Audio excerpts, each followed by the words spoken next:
తిరుపతిలో స్వర్ణహంపి పంప క్షేత్రానికి చెందిన స్వామి గోవింద ఆనంద సరస్వతి హనుమంతుడి జన్మస్థలం శంకరాచార్యుల వ్యవహారంపై పలు వ్యాఖ్యలు చేశారు.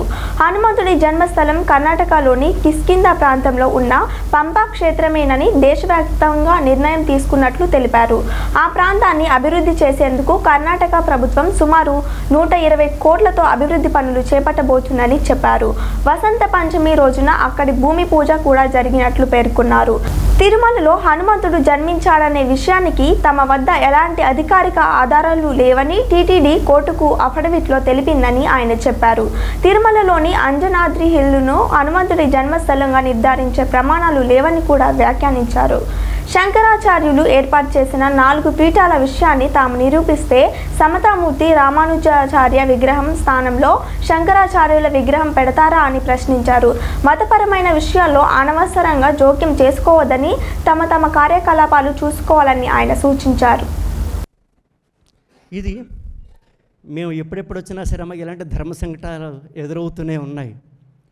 అప్పుడు తిరుపతిలో అందరూ పండితులు కలిసి ఒక మీటింగ్ పెట్టారు. హనుమత్ జన్మభూమి గురించి నిర్ణయం చేస్తామని.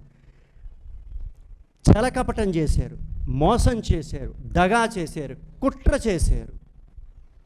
అవన్నీ భగవంతుని హనుమంతుల వారి వెంకటేశ్వర స్వామి వారి కృపతో ఛిద్రమైపోయి సత్యం బయటకు వచ్చింది.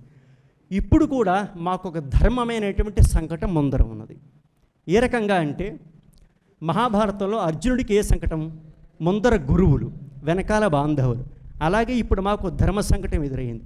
ముందర కూడా మాకు గురువులు, వెనకాల విద్య చెప్పిన ఆచార్యులు, పండితులు. విషయం ఏమిటంటే హనుమంతుల వారికి ఒక పని ఉంటుంది. కాలనియమలను పట్టుకుంటారు హనుమంతుల వారు. అంటే ఏమిటి? ఛద్మవేషధారణలో ముసుగులో వచ్చి మోసం చేయాలనుకునేవాడు పట్టుకుంటూ ఉంటారు. అలాగా ఎక్కడ ఏదైనా మోసం చేయొచ్చు. వెంకటేశ్వర స్వామి వారి దగ్గరికి వచ్చేటప్పటికి మోసం చేయలేము. వెంకటేశ్వర స్వామి వారి దగ్గర ఎవరూ అధర్మంగా ప్రవర్తించొద్దు. ఇక్కడ డిసైడ్ అయిపోతుంది, తేలిపోతుంది. ప్రస్తుతము సంపూర్ణ భారతదేశానికి సంబంధించి ధర్మాచార్యులలో ఎవరు పెద్దవారు అంటే జగద్గురు శంకరాచార్యులు. భారతదేశంలో 2500 సంవత్సరాల క్రితం ఆదిశంకర భగవత్పాదుల వారు 4 ఆమనాయి పీఠాలు స్థాపించారు 4 దిశలలో. అందులో మొట్టమొదటగా స్థాపన చేసిన పీఠము పశ్చిమామనాయ ద్వారకా శారదా పీఠం, అది గుజరాత్లో ఉంది. ఆ తర్వాత ఆరంభం చేసిన పీఠము పూరీ జగన్నాథ్